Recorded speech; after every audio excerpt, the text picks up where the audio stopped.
कोल्हापुरात फुटबॉल खेळाचे प्रचंड चाहते आहेत। संपूर्ण जिल्ह्यात अनेक फुटबॉल संघ हिरिरीने खेळतात, पण फुटबॉल खेळाच्या विकासासाठी राज्य शासनाने आजवर प्रयत्न केले नाहीत।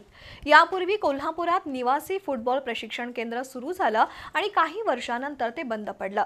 हे केंद्र पुन्हा सुरू करावे या मागणीसाठी आज कोल्हापुरातील मिरज तिकटी इथं फुटबॉल प्रेमींकडून निदर्शनं करण्यात आली।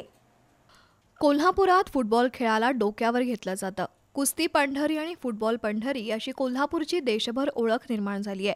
अनेक उत्तम फुटबॉल खेळाडू कोल्हापूरनं घडवलेत। 1996 साली कोल्हापूर क्रीडा प्रबोधिनी कुस्ती आणि फुटबॉलसाठी निवासी प्रशिक्षण केंद्राला मंजुरी मिळाली। त्यानंतर काही दिवस फुटबॉल प्रशिक्षक जयदीप अंगीरवाल यांच्या मार्गदर्शनातून फुटबॉलपटू घडले। छत्रपती शिवाजी स्टेडियमवर ते प्रशिक्षण सुरू होतं, पण कुठेतरी माशी शिंकली आणि हे फुटबॉल प्रशिक्षण केंद्र पुण्यात हलवलं। या कृतीचा कोल्हापुरातील फुटबॉल प्रेमींनी तीव्र शब्दात निषेध नोंदवला आणि शासनाविरोधात निदर्शनं केली। शासनानं कोल्हापुरात क्रीडा प्रबोधिनी निवासी फुटबॉल केंद्र पूर्ववत सुरू करावं अशी मागणी कोल्हापुरातील फुटबॉल प्रेमींनी केली आहे। त्यासाठी राज्य शासनानं पुरेसा निधी देण्याची मागणी करण्यात आली।